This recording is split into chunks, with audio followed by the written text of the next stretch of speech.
오늘 하나님 말씀 여호수아 1장 1절로 2절입니다. 다 찾으셨으면 아멘 하시겠습니다. 다 같이 합독하겠습니다. 여호와의 종 모세가 죽은 후에 여호와께서 모세의 수종자 눈의 아들 여호수아에게 말씀하여 이르시되 내 종 모세가 죽었으니 이제 너는 이 모든 백성과 더불어 일어나 이 요단을 건너 내가 그들 곧 이스라엘 자손에게 주는 그 땅으로 가라. 주일날 모든 일정을 마치고 제가 집으로 돌아가는 시간은 대체로 오후 4시 30분에서 5시 사이가 됩니다. 여러분께서 귀가하신 이후에 교회 청소를 간단하게 하고 설교 동영상을 편집해서 카페에 올리고 또 누름성경연구원 홈페이지에 본문 말씀 비교한 내용을 등록하고 또 그날대로 헌금도 정리하고 또 다음 주일날 행인지를 설교 계열을 대략적으로 정리한 이후에 집에 가게 되면 거의 4시 30분에서 5시 사이가 됩니다. 집에 도착하면은 손발을 간단히 씻고 또 어머니가 아내가 정성스럽게 준비 중 간식을 먹으면서 텔레비전을 봅니다. 이 시간에 제가 즐겨보는 TV 프로그램은 K-POP 스타 시즌4라는 SBS에서 방송하는 제목의 프로그램입니다. 가수를 꿈꾸는 젊은이들이 국내 대형 연예기획사 대표들 앞에서 자신의 노래 실력을 펼치는 일종의 오디션 프로그램입니다. 출연자들의 그 노래 실력도 기존 가수 못지않게 참으로 출중하고 또 그들이 전하는 노래의 그 감동도 참으로 대단하지만은 또 한 가지 아주 그 재미있는 요소 중에 하나가 그 출연진들의 노래에 대해서 심사하는 심사위원들의 심사평입니다. 이런 쪽에 관심 있는 분들은 들어서 잘 아시겠지만은 공기 반, 소리 반을 섞어서 말하듯이 노래해야만 가장 감정은 잘 전달할 수 있고 듣는 사람들에게 큰 감동을 줄 수 있다고 하는 이야기가 바로 이 프로그램에서 나온 아주 유명한 심사평 중 하나입니다. JYP라는 기획사의 대표이자 가수인 곽진영이라는 친구가 한 이야기입니다. 그런데 이 친구가 한 이야기 중에 심사평 중에 또 하나 저의 귀를 아주 강하게 끌어당긴 그런 심사평이 있습니다. 주로 자신이 직접 작사, 작곡한 노래를 들고 나온 그 출연자들에게 해주는 이야기인데 비록 2, 3분밖에 안 되는 짧은 노래 한 곡이지만 그 노래 속에는 반드시 기승전결이 있어야 한다는 겁니다. 또 기존 가수들의 곡을 노래하는 출연자들도 마찬가지로 그 곡 속에 담겨져 있는 기승전결을 잘 파악해서 그것을 살려내야만 듣는 이들에게 그 노래의 의미와 감정을 바르게 전달할 수 있고 감격과 감동을 줄 수 있다는 겁니다. 짧은 노래지만은 그리고 짧은 멜로디이지만은 그 속에 기승전결이 있다는 그 심사위원회 그 심사평 이야기에 저는 전적으로 동의하고 있는 사람 중 하나입니다. 요즘에는 통신수단이 워낙 발달해서 지구 반대편에 살고 있는 가족 또 혹은 친지들과 실시간으로 통화를 하거나 문자를 주고받으면서 소통을 하고 있습니다. 혹시라도 얼굴을 보고 싶다면 얼마든지 화상통화를 통해서 얼굴을 보면서 소통을 할 수 있는 그런 시대에 살고 있습니다. 그러나 불과 3, 40년 전만 하더라도 우리의 가장 주된 통신수단 중에 하나가 편지가 아니었나 생각을 합니다. 해외에 있는 가족이나 군대에 가 있는 아들에게 또 사랑하는 연인에게 안부를 묻거나 전하고자 하는 어떤 이야기가 있을 때 마음을 전할 때 가장 보편적으로 사용한 방법이 편지였던 것 같습니다. 그때 편지는 요즘의 이메일과는 아주 판이하게 달랐습니다. 요즘 이메일은 거의 실시간으로 소통하는 방법이라고 할 수 있지만은 그때 편지는 국내의 경우에도 주고받기까지 최소한 열흘 이상은 걸렸던 것 같고 국제우편의 경우에는 몇 달이 걸리는 그런 경우도 있었습니다. 또 많지는 않지만은 돈까지 들여야 했습니다. 그러다 보니까 정말 심혈을 기울여서 편지를 씁니다. 쓰다가 마음에 안 들면 그 편지지를 찢어서 휴지통에 던져버리고 또 새로운 편지지를 찾아 아주 한 땀 한 땀 마음을 다해서 편지를 쓰게 됩니다. 한 글자 한 글자에 사랑이 들어가 있고 한 글자 한 글자에 온갖 정성이 들어가 있었습니다. 우선 안부를 묻습니다. 그리고 전하고자 하는 이야기를 다 쓴 후에 아쉬움이 아주 진하게 묻어있는 그런 헤어지는 인사를 씁니다. 또 전하고자 하는 그 이야기를 쓸 때에도 아무렇게나 막 쓰지 않습니다. 요즘 문자나 이메일은 정말 간단하게 아주 간단하게 용건만 대충 쓰고 말지만은 그때에는 한 통의 편지 속에도 격식과 예의를 갖추었습니다. 서론과 본론과 결론의 틀을 갖추었거나 기승전결의 틀을 갖추었거나 혹은 발단, 전개, 위기, 절정, 결말의 틀을 갖추어서 편지를 아주 정성스럽게 썼던 그런 기억이 있습니다. 제가 왜 이런 말씀을 드리느냐, 짧은 노래 한 곡에도 기승전결이 있고 편지 한 통 속에도 정해진 형식이 있다는 것을 강조하기 위해서입니다. 아무렇게나 막 나오는 것이 아니라 정해진 형식이나 틀 안에서 이루어진다는 것을 강조하기 위해서입니다. 그런데 그 형식이나 틀이 과연 누구를 위한 것일까요? 노래를 만드는 사람 본인을 위한 것일까요? 편지를 쓰는 사람 본인을 위한 것일까요? 그렇지가 않습니다. 노래를 듣는 사람을 위한 것이고 편지를 읽는 사람을 위한 것입니다. 제가 주일마다 말씀을 전하고 있습니다. 저도 이 말씀 원고를 짤 때 서론, 본론, 결론이나 아니면 기승전결 같은 그런 구조를 항상 염두에 두고 그 글을 전개를 해나갑니다. 저를 위해서 그렇게 하는 게 아닙니다. 다 듣는 분들이 보다 쉽고 보다 간명하고 보다 확실하게 이해할 수 있도록 일정한 형식과 틀을 갖추어서 설교 준비를 합니다. 즉 말하는 주체가 아니라 듣는 대상이 보다 쉽게 이해할 수 있고 감동을 받을 수 있도록 배려하는 차원에서 나온 게 서론, 본론, 결론, 기승전결 같은 형식이나 구조라는 겁니다. 그래서 노래를 듣거나 편지를 읽거나 책을 읽는 사람이 가장 우선적으로 해야 하는 일은 그 형식이나 구조를 파악하는 것입니다. 그것을 먼저 제대로 파악해야만 글쓴이의 의도와 목적을 쉽게 찾아낼 수 있고 전체적인 내용을 바르게 이해하기 때문입니다. 그럼 이것을 한번 성경에 적용을 해보겠습니다. 성경은 66권 각권으로 이루어져 있지만은 전체적으로 한 권의 책이라고 할 수 있습니다. 하나님께서 쓰셨고 하나님과 사람과의 관계의 변화를 내용으로 하고 있습니다. 하나님께서 사람, 즉 죄에서 구원받은 성도에게 읽으라고 주신 하나님의 책입니다. 그럼 이 성경에 형식이나 구조가 있을까요? 없을까요? 당연히 있습니다. 성경을 읽는 사람이 보다 쉽게, 보다 간명하게, 보다 확실하게 이해할 수 있도록 하나님께서 형식과 구조와 틀을 갖추어서 성경을 쓰셨고 또 하나님께서 그렇게 편집을 하셨습니다. 사람도 노래 한 곡을 만들고 편지 한 통을 쓸 때에도 듣는 이, 읽는 이를 위해서 정말 배려의 정신을 아끼지 않는데 사랑과 자비와 은혜와 그 배려가 차고 넘치시는 하나님께서 아무렇게나 성경을 쓰셨고 아무렇게나 성경을 편집하시겠다는 것입니다. 성경은 하나님을 위한 책이 아닙니다. 성경은 하나님의 영광과 존귀를 위한 책이 아닙니다. 성경은 철저하게 사람을 위한 책이고 그러기에 읽는 사람이 쉽게 이해하고 글쓴이 즉 하나님의 의도와 목적을 쉽게 파악할 수 있도록 하나님께서 형식과 구조를 갖추어서 쓰셨고 편집하셨고 우리에게 주셨습니다. 그런데 문제는 정말 심각한 문제는 우리가 그 사실을 전혀 깨닫지 못하고 있다는 겁니다. 목회자나 성도 가릴 것 없이 대부분의 사람들은 성경에 그 형식이나 구조가 있을 거라고 생각하지 않습니다. 서론, 본론, 결론, 기승전결 혹은 발단, 전개, 위기, 절정, 결말 같은 그런 틀이 있을 거라고 거의 생각하지 않습니다. 그저 좋은 말, 좋은 가르침이 나열되어 있는 경전과 같을 거라고 생각합니다. 그러기에 성경을 읽을 때나 큐티를 하거나 말씀을 전하기 위해서 본문을 찾을 때에도 임의로 말씀을 선정하거나 그저 운에 맡기는 경우가 대부분입니다. 물론 기도한다고 말은 하죠. 그러나 그렇게 해서 될 일이 아닙니다.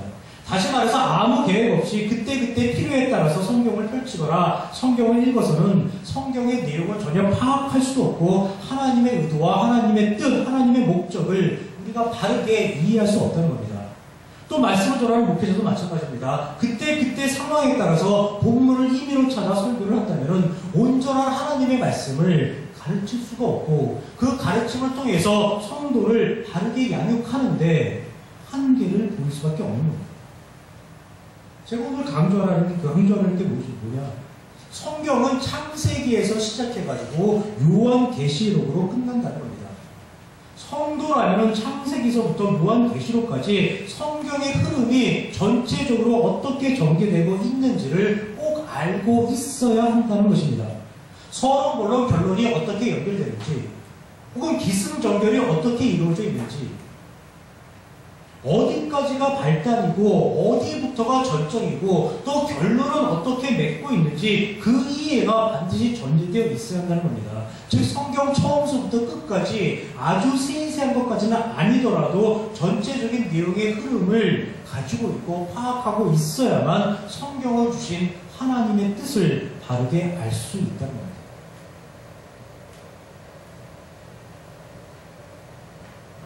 아주 오래 신앙생활을 한 그런 성도들 가장 자랑하는 게 무엇인지 아십니까? 성경 구절을 내가 이만큼 많이 암기하고 있다는 것 참으로 많이 자랑합니다. 그리고 참으로 내가 많이 기도를 하고 있다고 자랑합니다. 그러나 성경 구절 몇 개를 암송하고 있는지 하나도 중요하지 않습니다. 내가 하루에 얼마나 많은 시간을 기도에 할애하고 있는지 하나도 중요하지 않습니다. 내가 교회에서 안내를 하고 찬양을 하고 봉사를 하고 얼마나 많은 역할과 그 사명을 감당하고 있는지 하나도 중요하지 않습니다. 내가 얼마나 많은 헌금을 하고 내가 얼마나 많은 기부를 하고 내가 얼마나 많은 전도를 하고 내가 얼마나 많은 사람을 하나님의 앞으로 인도했는지 하나도 중요하지 않습니다. 그 모든 것은 성경에 기록된 하나님의 의도와 목적을 바르게 이해하고 난 이후에 해도 얼마든지 늦지 않습니다. 아니 내가 하지 않으려고 해도 할 마음이 전혀 없어도 성경을 온전히 이해하고 하나님의 뜻을 바르게 파악하면 저절로 하게 되는 게 기도고 찬양이고 봉사고 헌금이고 기부고 전도입니다. 내가 성숙한 하나님의 자녀이고 하나님의 성도임이 저절로 드러나게 되는 것 그것이 기도고 찬양이고 봉사고 헌금이고 기부고 전도입니다. 즉 나의 의지가 아니라 하나님의 뜻이 하나님의 기대와 소망이 온전히 하나님의 뜻을 알고 있는 나를 통해서 저절로 드러나게 되는 겁니다. 혹시 이렇게 얘기할 분이 계실 수도 있습니다. 맞아요. 성경을 바로 알고 있고 하나님의 뜻을 바로 알고 있어야 기도가 나오는 건 맞아요. 100% 동의해요. 근데 제가 올해로 신앙생활만 40년째거든요. 제가 들은 설교만 해도 수백 편 아니 수천 편은 될 거예요. 그런 제가 설마 하나님의 뜻을 모를까요? 다 하나님 마음 내가 너무나 잘 알고 있고 다 그 하나님의 뜻에 의해 제가 기도를 하고 있는 거예요. 그런데 과연 그럴까요? 정말 하나님의 뜻을 온전히 아는 상태에서 기도를 하고 있는 걸까요? 어차피 기도 이야기가 나왔으니까 기도에 관한 이야기를 조금만 더 하고 넘어가도록 하겠습니다. 여러분께 여쭤보겠습니다. 요즘 한국 교회에서 가장 강조되고 있는 게 무엇입니까? 두말할 것도 없이 바로 기도입니다. 기독교에서 교회에서 모든 길은 기도로 통하고 있습니다. 아까 기승전결이라고 말씀드렸는데 교회에서 결론 기승전 기도입니다. 그럼 다시 한번 여쭤보겠습니다. 기도가 무엇이죠? 기도할 때 하나님께 구해야 하는 것이 무엇이죠? 어떤 기도가 바른 기도일까요? 얼른 대답이 떠오르지는 않습니다. 우리가 기도를 해야 한다고 하도 말을 많이 들어서 기도는 하지만은 막상 기도가 무엇인지도 모른 채 기도하는 경우가 대부분입니다. 기도하지 않는 신앙은 아무 의미 없는 신앙이라고까지 말들을 합니다. 그런데 과연 그러냐 말입니다. 성경의 내용을 한번 천천히 한번 기억을 더듬어 보시기 바랍니다. 성경에 기도에 관한 내용 그렇게 많지 않습니다. 그리고 기도가 그렇게 많이 강조되지도 않습니다. 그런데 우리는 기독교 신앙생활의 전부가 마치 기도인 것처럼 그렇게 생각을 하고 있습니다. 왜 이렇게 됐을까요? 그 이유는 지금 기독교가 무엇인가를 구하는 종교로 변질되었기 때문입니다. 기독교가 무엇인가를 이루어내야만 하는, 구해내야만 하는 그런 종교로 탄압됐기 때문입니다. 오늘 말씀을 시작할 때 성경에도 서론, 본론, 결론이 있고 기승전결이 있다고 말씀드렸습니다. 그런 형식과 구조 속에서 성경을 읽어보면은 하나님께서 성경을 통해 궁극적으로 사람에게 알려주시려고 하는 것은 하나님의 은혜로, 하나님의 일하심으로, 하나님의 사역으로 인해서 하나님 곁을 떠난 죄인이 구원을 받아서 성도로 변화되었다는 겁니다. 원래 하나님의 온전한 자녀였던 사람이 하나님을 부인하고 죄인이 되어서 하나님을 떠나갔지만 그 죄인을 하나님께서 다시 찾아주셔서 성도라는 존재로 다시 변화시켜 주셨다는 겁니다.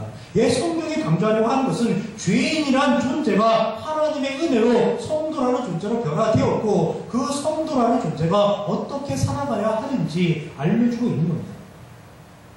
그런데 이 과정에서 아주 중요한 사실 한 가지 있습니다. 그것은 언제 사람이 하나님을 부인하고 하나님 곁을 떠나 죄인이 되었느냐는 겁니다. 사람이 언제 하나님 곁을 떠나서 죄인이 되었습니까? 아담과 하와가 건강을 잃고 중병에 걸렸을 때인가요? 아담과 하와가 먹을 게 없어서 굶주리고 있을 때였나요? 아담과 하와 사이에 부부싸움이 아주 그냥 극에 달해서 갈등이 심화됐을 때인가요? 아담과 하와가 다른 사람들과 심한 시기와 다툼과 분쟁을 겪을 때였나요? 그렇지는 않습니다. 아담과 하와가 하나님을 부인하고 죄인이 되었을 때에는 창세 1에 가장 완벽한 환경에서 살아갈 때였습니다. 에덴 동산에서 하나님과 더불어 살아가는 가운데 아무 부족한 게 없었고 아무 걱정거리가 없었고 아무 근심, 아무 염려거리가 없었을 때였습니다. 바로 그때에 모든 것이 완벽하게 갖춰져 있는 바로 그때에 사람이 살아가는데 아무런 하자가 없는 바로 그때에 사람이 하나님을 부인하고 하나님 곁을 떠났던 사건이 일어난 것입니다. 다시 말해서 성경이 이야기하고자 하는 것은 사람이 저지른 죄의 원인이 사람이 처한 상황이나 형편, 사람이 처한 환경이나 처지와는 아무런 관련이 없다는 것을 말해주고 있는 겁니다. 구원도 마찬가지예요. 사람이 죄로부터 구원을 받았다고 해서 상황이나 형편, 처지가 나아지는 것이 아닙니다. 우리는 지난주까지 약 1년에 걸쳐서 마가복음을 공부했었습니다. 예수님께서 십자가에서 죽으시고 부활하셨습니다. 그래서 달라진 게 무엇이 있었습니까? 이스라엘이 로마로부터 독립이 되었나요? 이스라엘이 부자 나라가 되었나요? 이스라엘이 강대국으로 변화가 되었나요? 이스라엘에서 모든 삶의 걱정거리가 사라졌나요? 그렇지가 않습니다. 예수님께서 십자가에 돌아가시고 부활하셨지만은 상황과 형편이, 처지가 특별히 나아진 것은 전혀 없었습니다. 성경이 말하는 구원은 사람이 하나님을 아는 존재로 변화됐다는 겁니다. 사람이 하나님의 자녀, 하나님의 성도가 되어서 하나님의 심정과 마음을 가지게 되었고 세상 다른 사람들과 화평을 이루면서 살아갈 수 있는 그런 존재가 됐다는 겁니다. 나 스스로 죄에서 해방되어 나의 행복을 추구하며 살아갈 수 있는 그런 존재가 되었고 다른 사람들도 나와 똑같이 행복을 추구하며 살아갈 수 있도록 그 사람을 도울 수 있는 존재로 내가 변화되었다는 겁니다. 구원은 죄에서 성도로 변화되었다는 것, 즉 존재의 변화를 의미하는 것이지 상황이나 형편이나 처지가 개선되는 것과는 아무런 상관이 없습니다. 만약에 구원이 상황이나 형편, 처지의 어떤 그런 개선과 관련이 있는 것이라면 예수님께서 굳이 십자가를 지실 필요가 없었습니다. 예수님께서 굳이 십자가에 달려서 죽으실 필요도 없었고 부활하실 필요도 없었습니다. 이곳저곳을 돌아다니시면서 수시로 오병이어의 기적만 행하셨으면 됐습니다. 이곳저곳을 돌아다니시면서 수시로 나병 환자, 중풍병자를 고쳐주시면 되었고 눈먼 자 보게 하시고 말 못하는 자 말하게 하시고 귀신 들린 자에 대해서 귀신 내쫓아줬으면 됐습니다. 그것으로 좋겠습니다. 그런데 예수님께서는 그렇게 하시지 않으셨습니다. 왜 그랬습니까? 상황과 형편, 처지의 개선으로는 사람의 근본적인 문제가 결코 해결될 수 없었기 때문입니다. 그런데 보십시오. 오늘날 많은 성도들의 기도가 무슨 내용입니까? 오늘날 대부분의 성도들의 기도 제목이 무엇입니까? 상황과 형편과 처지를 개선해달라는 건 아닌가요? 건강에 문제가 있습니다. 건강의 문제를 해결해달라는 건 아닌가요? 물질의 문제로 고통을 받고 있습니다. 그 물질의 문제를 해결해달라는 건 아닌가요? 부부간의 문제를 해결해달라는 건 아닌가요? 자녀의 문제를 해결해달라는 건 아닌가요? 가정과 직장과 사업장에 여러 가지 문제가 있습니다. 그 문제를 해결해달라는 건 아닌가요? 그 모든 문제를 해결받으면 내가 더 온전히 살아갈 수 있습니다. 그 모든 문제를 해결받으면 내가 더 충성스럽게 주를 위해서 살아갈 수 있습니다. 더 충성스러이 주를 섬길 수 있습니다. 그 모든 문제를 해결받으면 내가 더 빛과 소금의 삶을 살아갈 수 있습니다. 그 모든 문제를 해결받으면 내가 더 행복해질 수 있고 그때 가서 다른 사람도 더 행복하게 살아갈 수 있도록 내가 도움을 베풀 수 있습니다. 그러니 하나님 도와주십시오. 제발 도와주십시오. 그렇게 부르짖고 그렇게 고백하는 게 오늘날의 성도의 기도가 아닌가요? 성경은 사람의 문제가 상황과 형편과 처지 때문이 아니라고 이야기하고 있는데 오늘날 성도는 전부 다 자신의 환경을 조금 더 나은 모습으로 변화시켜달라고 하나님께 매달리고 있는 겁니다. 신앙생활 1년의 것, 2년의 것, 30년의 것, 40년의 것 다르지 않습니다. 전부 다 자신의 환경과 처지를 개선해달라고 하나님께 매달리고 있습니다. 그러면 행복해질 수 있다고. 그러면 더 주를 위해 충성스러이 살 수 있다고 하나님께 떼쓰고 있는 겁니다. 왜 그렇습니까? 성경을 바르게 읽지 않고 성경에 대해서 잘 모르기 때문입니다. 더 심각한 것은 교회에서도 그렇게 기도하도록 성도를 가르치고 있고 언젠가는 응답을 받을 것이라고 얘기하고 있습니다. 지금 아니면 죽어서라도 받을 것이고 내 세대가 아니면 자녀 세대에서라도 기도 응답을 받아서 구하는 것이 이루어질 거라고 그렇게 성도에게 희망 고문을 내세우고 있습니다. 하나님의 의도와는 전혀 다른 방향으로 성경이 이야기하고자 하는 것과는 전혀 다른 방향으로 성도의 기도가 이루어져 있고 성도의 신앙생활의 전개가 되고 있는 겁니다. 신앙생활의 핵심이 무엇입니까? 신앙생활의 핵심은 기도가 아닙니다. 신앙생활의 핵심은 찬양, 봉사, 헌신이 아닙니다. 기독교 신앙생활의 핵심은 하나님을 바르게 아는 것입니다.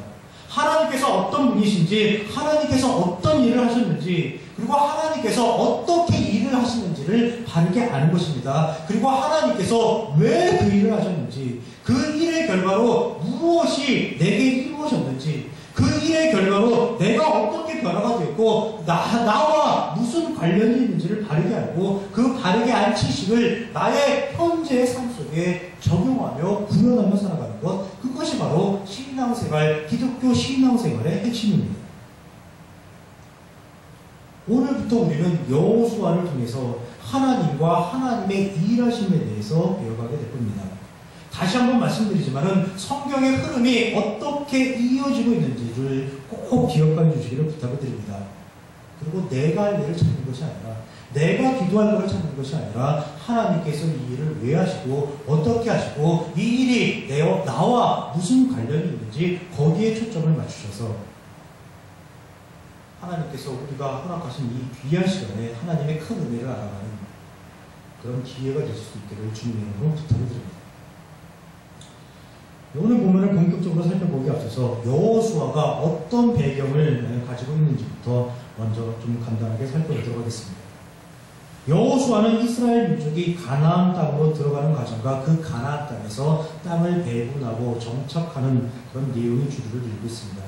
그런데 이 내용이 어떻게 전개되고 있는지를, 어떤 이유로 이 이야기가 나오고 있는지를 먼저 알아야 할 그런 필요성이 있기 때문에 그 배경을 잠깐 먼저 살펴보도록 하겠습니다.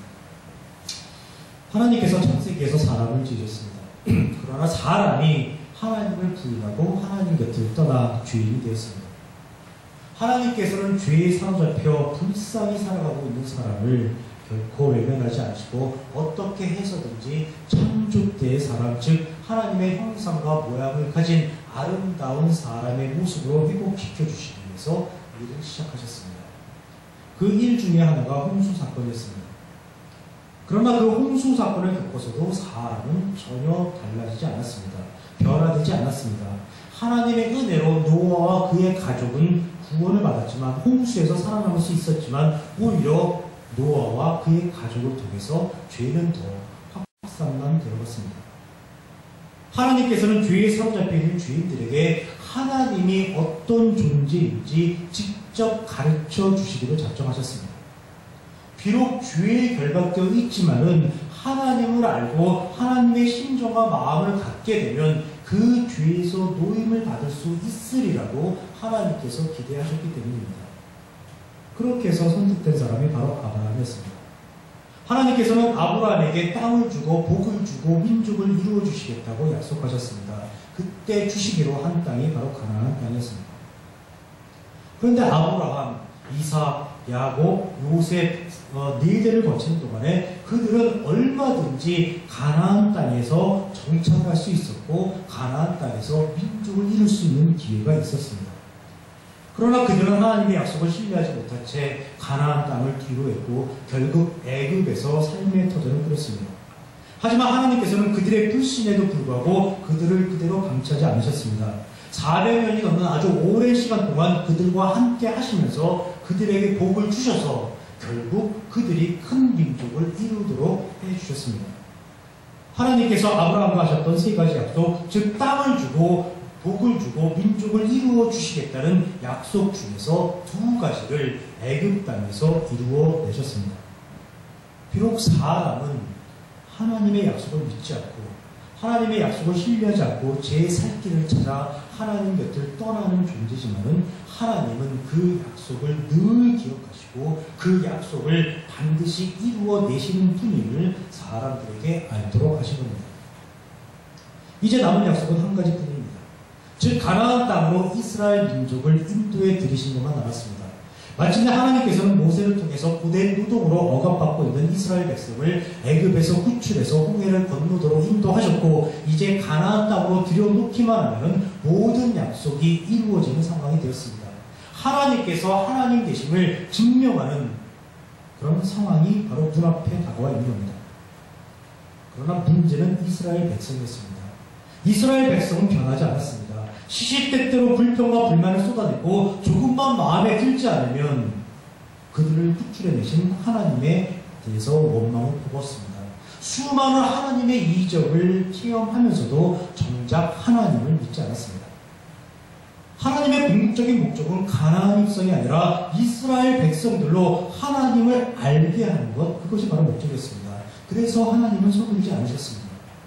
이스라엘 백성을 가나안 땅으로 들여놓는 일은 식은 죽 먹기보다 쉬운 일이었지만은 하나님께서는 광야에서 40년의 시간을 보내며 이스라엘 백성에게 하나님에 대해서, 하나님의 존재에 대해서, 하나님의 은혜에 대해서, 하나님의 원리와 가치에 대해서 충분히 배우고 익힐 수 있도록 은혜를 이스라엘 백성에게 베풀어 주셨습니다. 그러는 가운데 모세가 죽음을 맞이했고 이제 여호수아가 하나님의 인도하심으로 이스라엘 백성을 이끌고 가나안 땅으로 들어갈 그런 준비를 하고 있는 겁니다. 지금까지가 여호수아의 배경입니다.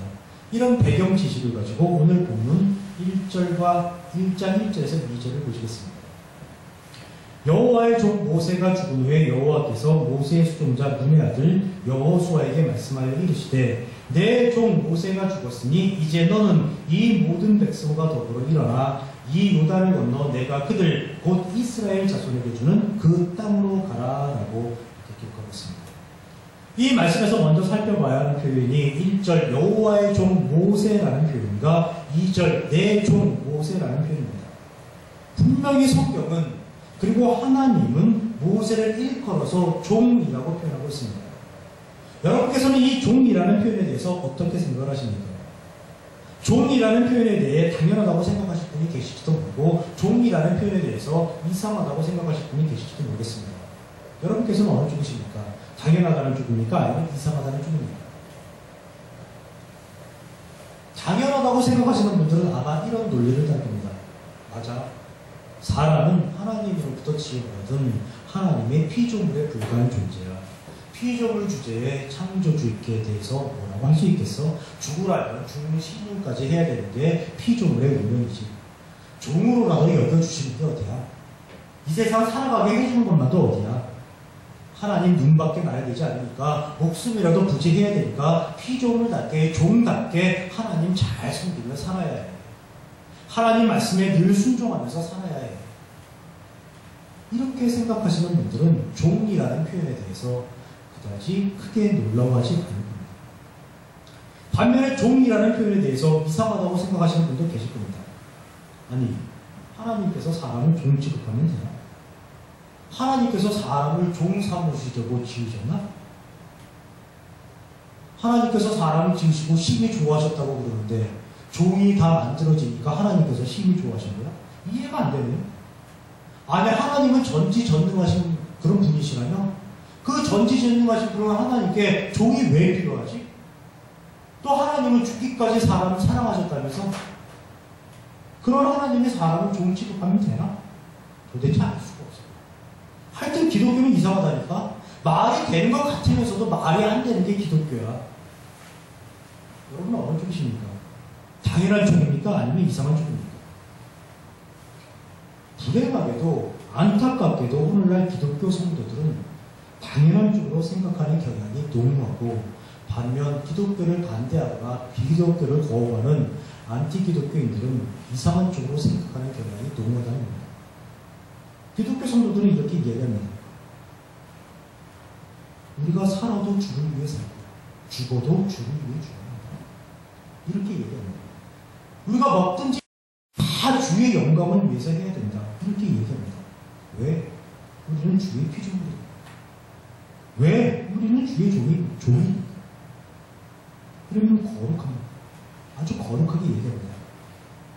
아주 사명감이 그냥 충만한 그런 얘기를 합니다. 그러나 이 이야기는 맞는 얘기가 아닙니다. 반면 안티기독교인들은 또 이렇게 얘기합니다. 아니, 누가 지어 달랬대? 아니, 누가 구원해 달랬대? 왜 멋대로 지어놓고 왜 멋대로 구원해놓고 이제 와서 종노릇하래? 그게 창조주야? 그게 창조주라는 하나님이 할 일이야? 게다가 종노릇 잘하면 상 준다며? 종노릇 잘못하면 징계하고 심판까지 한다며? 죽어서라도 한다며? 아니, 그런 하나님 왜 믿어? 안 믿고 속편하게 사는 게 좋지. 하여튼 그런 하나님 믿는 기독교인들 바보와 똑같으니까. 바보와 다름없다니까. 이런 하나님을 믿고 있다면 바보 맞습니다. 저 역시도 이런 하나님이라면 믿지 않습니다. 다시 말해서 안티기독교인들이 주장하는 이 내용도 결코 맞는 이야기가 아니라는 겁니다. 틀린 이야기라는 겁니다. 기독교인이든 안티기독교인이든 우리가 혼동하는 게 바로 종의 개념입니다.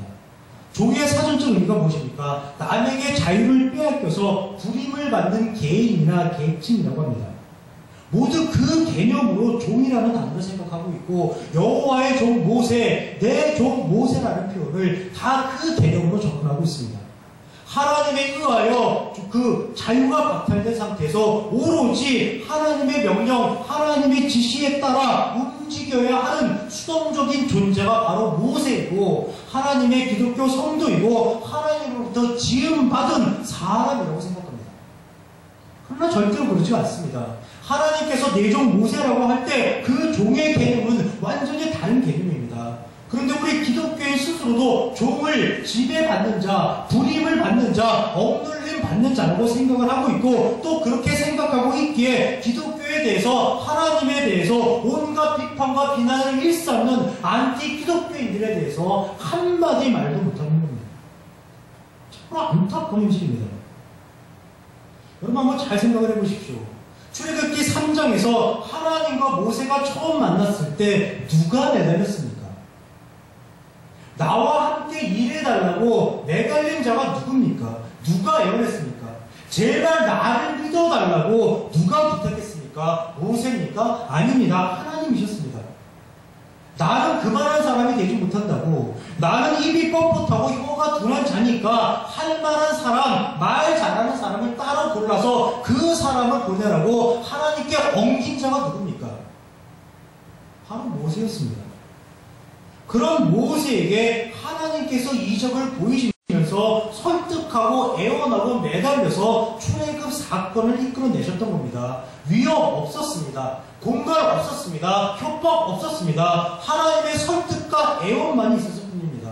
또 일을 진행하시는 가운데서도 하나님의 강제 없었습니다. 하나님의 억지 없었습니다. 오로지 하나님을 가르쳐서 하나님의 원리를 가르쳐서 모세가 자발적으로 나설 수 있도록 하나님께서 이끌어내셨을 뿐입니다. 이런 모세가 하나님의 종인가요? 이런 모세가 과연 여호와의 종인가요? 그렇지 않습니다. 하나님께서 내 종 모세라고 할 때 강조되는 점은 종이 아니라 그 반대 개념인 주인입니다. 즉 모세를 종이라고 부르고 있는 하나님의 주인 되심을 강조하는 표현입니다. 주인은 어떤 존재입니까? 모든 것을 경영하고 모든 것을 관리하고 모든 것을 책임지는 존재입니다. 즉 종을 향한 지시와 명령이 강조되는 것이 아니라 바로 주인의 책임이 강조되는 겁니다. 내가 한다. 내가 하는 것이다. 내가 더불어 너와 더불어 하는 것이다. 그러니 모든 책임도 나에게 있다라는 겁니다. 성공하면 나와 함께한 너에게 영광이 돌아가는 것이요 실패하면 그 모든 책임 나에게 있는 것이다. 그러니 걱정 말아라. 모든 책임 내가 질 터이니 너는 나만 믿고 따라오거라. 이게 하나님의 주인 되심, 하나님의 신실하심, 하나님의 책임감을 강조하는 표현이 바로 종이라는 표현입니다. 그런데 우리 모두가 종이라는 의미를 다 오해하고 있고 왜곡하고 있다는 겁니다. 그 오해와 왜곡의 절정이 뭐냐? 바로 오늘날 목회자들입니다. 나는 주의 종이다. 나는 그리스도의 종이다라고 이야기를 합니다. 그런데 여기서 강조되는 게 무엇입니까? 종이 아닙니다. 주를 강조하고 그리스도를 강조합니다. 종이라고 다 같은 종인 줄 알아? 조그만 회사의 비서실장하고 대통령 비서실장하고 같아? 나는 대통령보다도 높은 주의 종이야. 나는 대통령보다도 높은 그리스도의 종이야. 그러니 까불지 마라. 다 이런 의미로 사용하고 있습니다. 주를 강조하고 그리스도를 강조하려면 하나님께서 모세에게 하셨듯이 신뢰를 주고 책임을 지고 정말 주인답게 하든가, 종을 강조하려면 정말 섬기는 자답게 낮은 자답게 그렇게 행동을 하든가. 그런데 그렇게 하지는 않습니다. 오로지 자신의 입맛에 맞게 종의 의미를 변질시키고 왜곡시켜서 스스로 권위 있는 자인 양 행사하면서 자신의 유익과 이익을 도모하고 있습니다. 그러니 믿는 자나 믿지 않는 자나 다 종의 의미를 오해하게 되고 기독교를 오해하게 되고 목회자에 대한 신뢰도가 갈수록 추락하고 있는 겁니다. 기독교가 저급한 싸구려 종교로 둔갑하게 되는 겁니다. 하나님께서 종이라고 말씀하시지만은 그 의미는 종을 강조하는 것이 아니라 하나님의 주인 되심을 강조하는 겁니다. 하나님께서 행하시고 하나님께서 성취하시고 하나님께서 책임지시겠다는 약속의 선언이고 그 약속 가운데 사람은 부름받은 자로서 쓰임받은 자로서 하나님의 영광에 참여하게 되는 겁니다. 따라서 하나님께서 종이라고 우리를 불러주시고 여겨주시는 것은 지극히 감격스러운 일이고 지극히 감사한 일이 되는 겁니다. 그 하나님께서 오늘 여호수아에게 말씀하십니다. 내 종 모세가 죽었으니 이제 너는 이 모든 백성과 더불어 일어나 이 요단을 건너 내가 그들 곧 이스라엘 자손에게 주는 그 땅으로 가라. 지금까지 하나님께서 모세를 통해 일을 하셨습니다. 모세를 종로로 시키면서 일을 하신 게 아니라 하나님의 존재, 하나님의 일하심을 모세라는 사람을 통해서 드러내시고 확증하시면서 하나님의 주도로 일을 해오셨습니다. 그래서 모세를 하나님의 영광에 참도록 해주셨습니다. 그랬던 하나님께서 이제 여호수아에게 내 종 모세가 죽었으니 이제 너는 이 모든 백성과 더불어 일어나 이 요단을 건너 내가 그들 곧 이스라엘 자손에게 주는 그 땅으로 가라라고 말씀하십니다. 자, 그럼 이 말씀은 하나님의 지시일까요? 하나님의 명령일까요? 여호수아가 반드시 이루어내야 할 여호수아의 사명, 여호수아의 책무, 여호수아의 과업일까요? 모세가 죽었으니까 이제 여호수아를 하나님께서 종 삼으시겠다는 하나님의 말씀인가요? 그렇지 않습니다. 이 말씀도 역시 하나님께서 하시겠다는 하나님의 약속의 선포입니다. 하나님께서 홍해 바다를 가르시면서 이스라엘 백성을 출애굽시켰고 광야에서 만나와 맥주가게를 공급하시며 이스라엘 백성을 먹이셨듯이 하나님께서 책임지고 이스라엘 백성을 반드시 약속의 땅으로 인도하시겠다는 선포입니다. 오래전 아브라함에게 했던 언약, 땅을 주고 복을 주고 민족을 이루어주겠다는 그 언약을 반드시 성취하기 위해 하나님께서 기어이 기필코 이스라엘 백성을 가나안 땅으로 들여놓으시겠다는 약속입니다. 예, 여호수아가 할 일이 아니라 하나님께서 하실 일을 여호수아에게 말씀해 주시는 겁니다.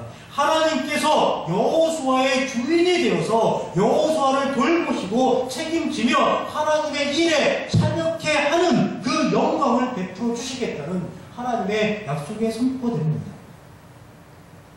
그런데 여호수아가 하나님의 이 말씀을 온전히 이해할까요? 여호수아는 이해하지 못합니다. 자신이 해야 할 일, 자신이 이루어내야 하는 일을 생각을 하고 있습니다. 이제 모세가 죽고 없습니다. 이스라엘 민족을 이끌고 출애굽에 앞장섰던 모세, 40년 동안 광야에서 자신들을 이끌어줬던 모세가 죽고 없습니다. 이제 그 모세가 죽고 없으니 하나님께서 자신을 종삼아 하나님의 일을 이어간다고 생각을 하는 겁니다. 이제 자신이 하나님의 손과 발이 되어서 하나님의 역사를 이루어 드려야 된다고 여호수아는 생각을 하는 겁니다. 그러니 놀라고, 그러니 두려워하고, 그러니 무서웠던 겁니다. 그런데 그것이 여호수아의 오해요 착각이라는 겁니다.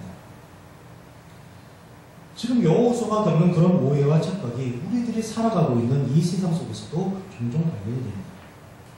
두 가지 정도만 예를 들어보겠습니다. 작년 여름에 월드컵 축구 경기가 있었습니다. 다들 기억하시겠지만 우리나라 대표팀은 제대로 싸워보지도 못한 채 예선 탈락이라는 수모를 겪었습니다. 그때 가장 논란의 중심에 섰던 사람이 인물이 바로 홍명보 감독과 박주영이라는 선수입니다.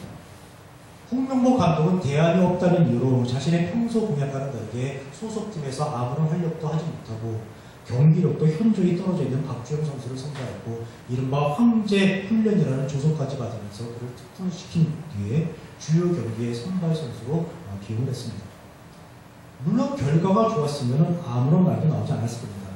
그러나 결과는 정말 참혹할 정도로 비춰냈고 홍명보 감독과 박주영 선수는 여론으로부터 그리고 축구팬으로부터 그리고 국민으로부터 아주 문매를 맞이만 했습니다. 그때부터 몇 달도 채 안 된 상황에서 새로운 선수가 박주영 선수 자리에 신데렐라처럼 나타났습니다. 바로 얼마 전 끝난 호주 아시안컵 경기대회에서 혜성과 같이 등장한 이정혁 선수가 바로 그 선수입니다. 처음으로 국가대표팀에 발탁된 이정혁 선수는 많은 사람들의 걱정과 염려를 비웃기라도 하듯이 많은 골과 많은 도움으로 축구 팬들을 열광케 했습니다. 박주영 선수 이외에는 대안이 없다.